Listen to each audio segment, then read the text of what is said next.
Bonsoir et bienvenue à tous, nous sommes le mardi 25 mars, il est l'heure de l'info. Deux Alpha Jets se sont écrasés à Saint-Dizier cet après-midi. Les trois pilotes sont parvenus à s'éjecter et ont été pris en charge par les secours. Nous ferons le point sur la situation en début de journal avec Clémentine Coppola. Une nouvelle concession de 7 ans pour le traitement des eaux usées a été signée à Saint-Dizier. Pour l'occasion, les élus ont visité la station d'épuration Bragarde. En fin de journal, nous recevrons Marielle Turcato Mercuriali et Mireille Monvoisin pour nous présenter la 9e édition des musicales en Barrois.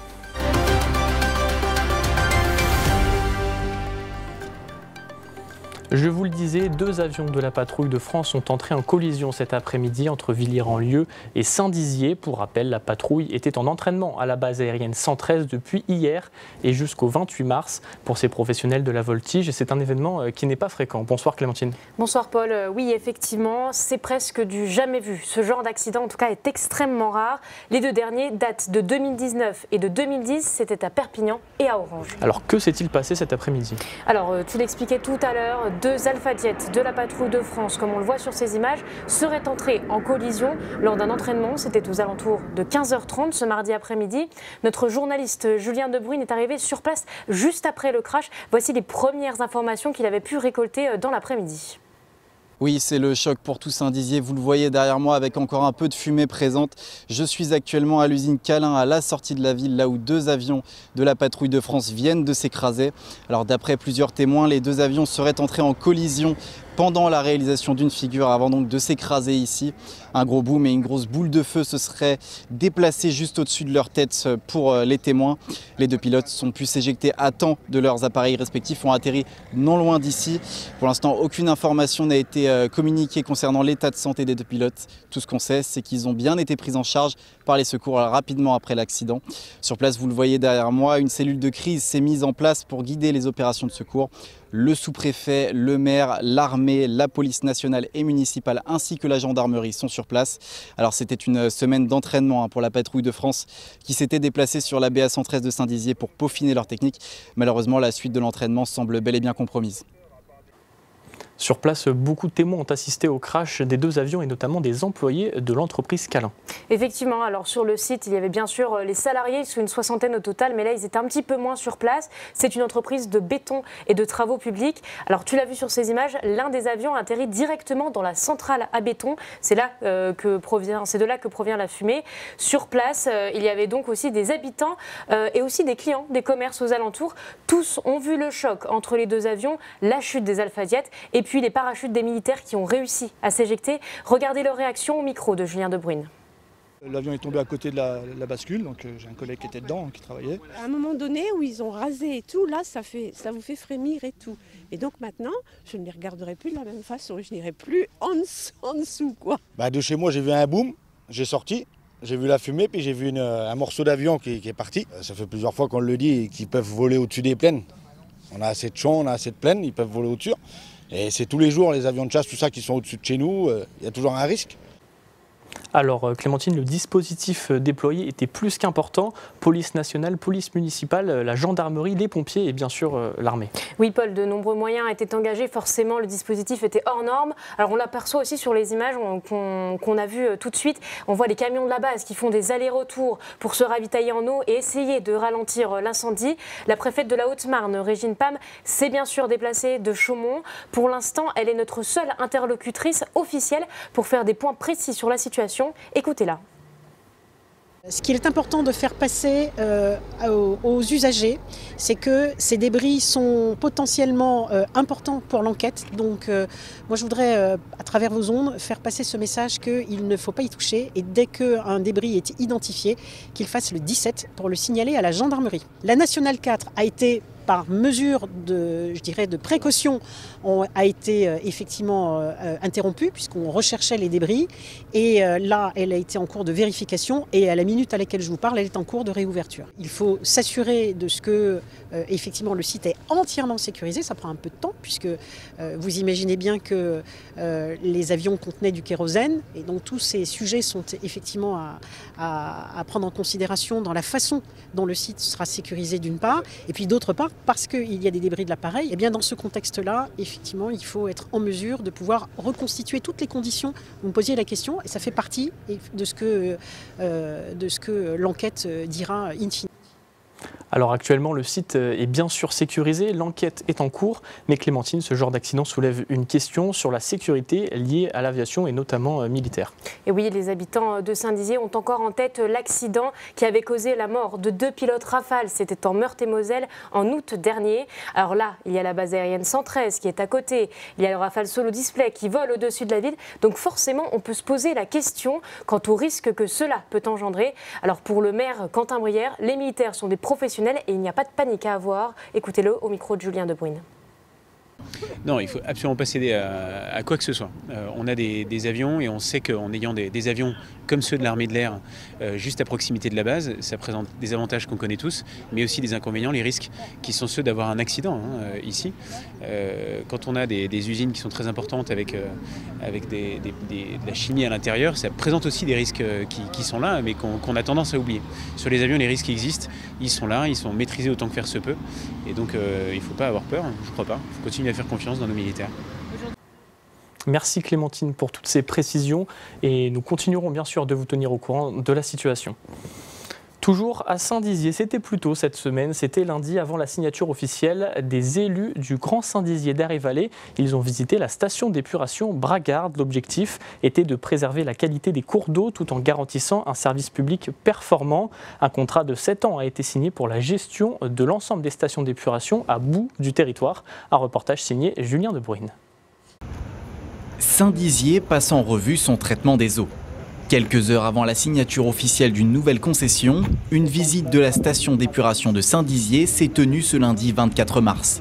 Guidés par une experte des lieux, les visiteurs ont pu découvrir les différentes installations pour mieux comprendre les méthodes de traitement des eaux usées et les capacités de l'infrastructure. C'est une station d'épuration de 50 000 équivalents habitants, c'est-à-dire qu'elle a la capacité épuratoire théorique de traiter les eaux usées d'une population de 50 000 habitants. C'est l'équivalent de 4 000 mètres cubes par jour. 4 000 mètres cubes par jour, c'est l'équivalent de 2 piscines olympiques qu'on viendrait traiter chaque jour sur cette station d'épuration. Pendant une heure, les participants ont découvert comment fonctionne la station d'épuration en visitant les différentes étapes du traitement de l'eau. Équipés de casques et de gilets, les personnes présentes ont même eu le droit à une petite surprise lors de la visite. Dans un premier temps, les gros déchets sont retirés directement. Ensuite, le sable et les graisses sont séparés. L'eau passe après par un bassin où des micro-organismes se chargent de décomposer les saletés. Enfin, les boues sont retirées. L'eau est clarifiée et celle-ci propre peut être rendue à la nature.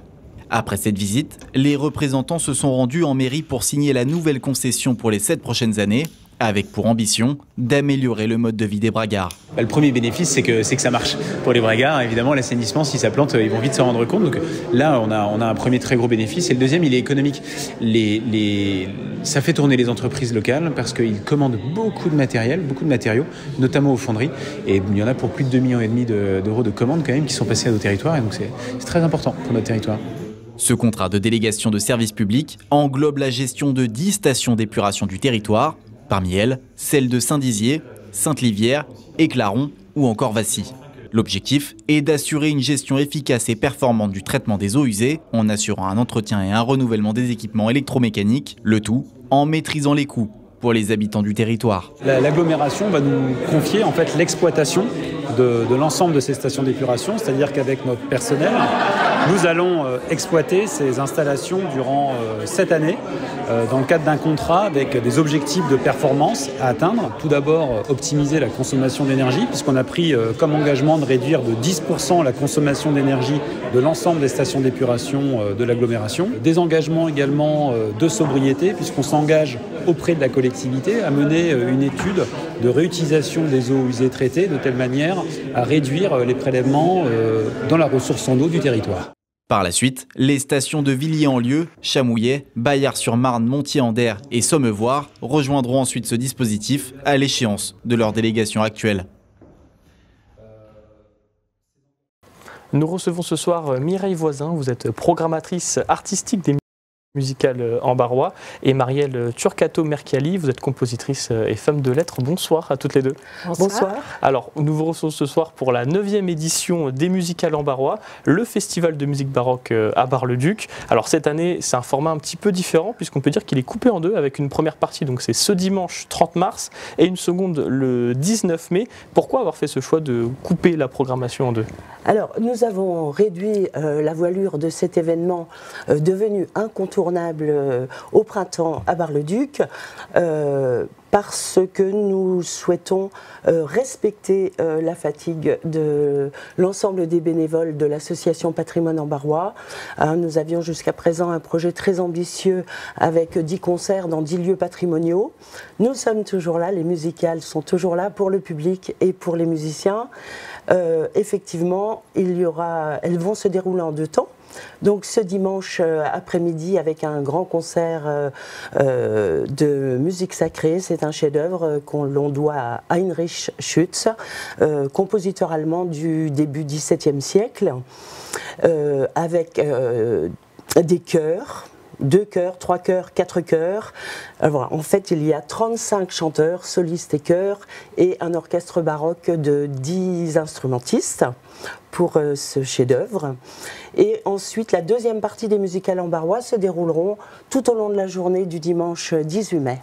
C'est ça, avec donc en première intervenant l'escale du matin, vous Marielle, avec une musique que vous avez composée. Oui, je suis très flattée parce que mon œuvre, La Dernière Heure, sur un conte de Gustave Flaubert a été programmé.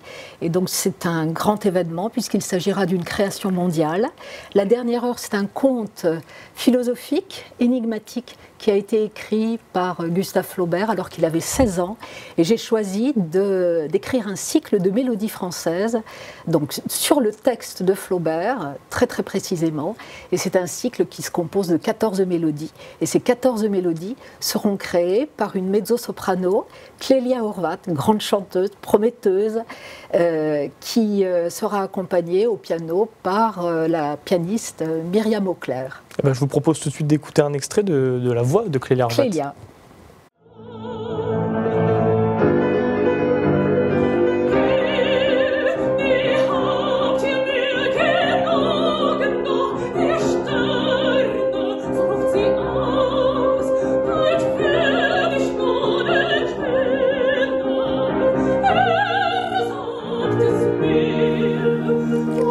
Et donc c'est la première escale du matin, mais il y en a d'autres. C'est ça. Il y a cette escale qui dure environ 50 minutes et qui se déroulera à 10h30 à l'espace Saint-Louis en Ville-Haute et qui sera suivie d'un cocktail partagé par le public et les artistes, à un moment convivial sympathique. Et l'après-midi, il y a encore 2 escales. Le public se rassemble à 14h sur la place du marché en Ville-Basse et chaque groupe de public se dirige vers l'un des 2 concerts de poche qui sont vraiment des choses très originales et très curieuses, avec un concert donné par des flûtes à bec et un accordéon. C'est assez surprenant parce qu'il n'y a pas de répertoire dédié pour ces 2 instruments, pour ce duo, mais le résultat est absolument bluffant et magnifique. Et ensuite les muses baroques. Alors les muses baroques, c'est un ensemble que nous recevons chaque année qui est composé de jeunes diplômés de l'École supérieure d'art de Lorraine, le pôle musique et danse. Et cette année, ils viennent à 6 instrumentistes et 3 danseuses, classiques ou contemporaines, pour nous donner des pièces depuis la période baroque jusqu'au 19e siècle. Une période plus contemporaine et dont vous faites partie, exactement, Marie, exactement, puisque l'œuvre a été écrite en 2024, donc c'est tout nouveau. Et donc vous étiez venu lors des premières éditions du festival, oui. Revenir aujourd'hui, Oui. C'est une fierté ?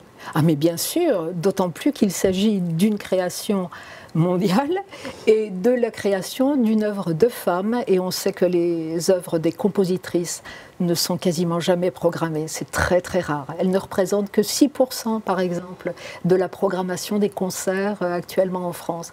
Et le temps de programmation est aussi extrêmement réduit, là ça tombe à 4%. Donc c'est vraiment une très grande fierté et je remercie le festival Musicales en Barrois parce qu'il a ce courage, cette originalité, et donc il fait un pari fou. en vous programmant.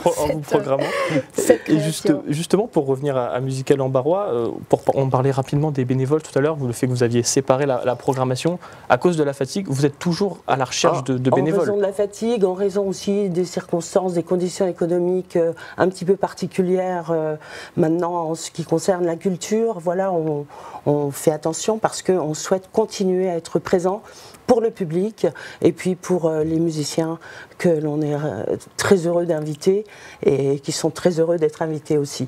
L'association, elle compte environ 150 adhérents, mais il y a une équipe de bénévoles de 25 à 30 personnes très motivées pour l'organisation, la logistique, la régie, l'accueil des artistes.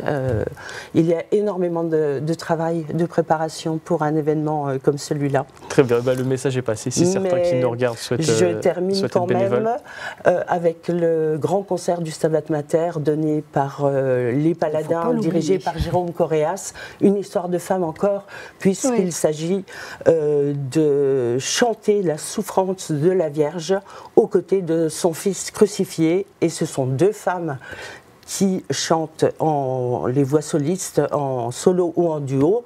Amel Brahim Djeloul, qu'on ne présente plus, et Mathilde Orscheid, qui est mezzo.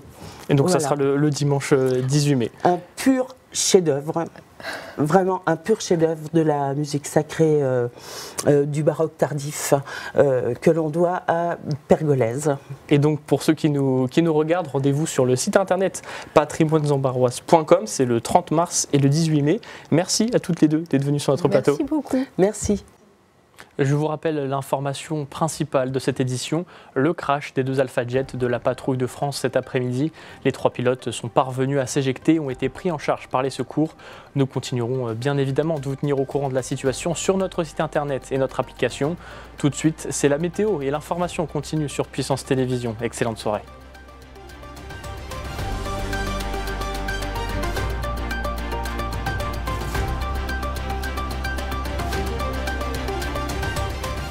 Toute l'actualité en continu à retrouver sur notre site internet et notre application mobile.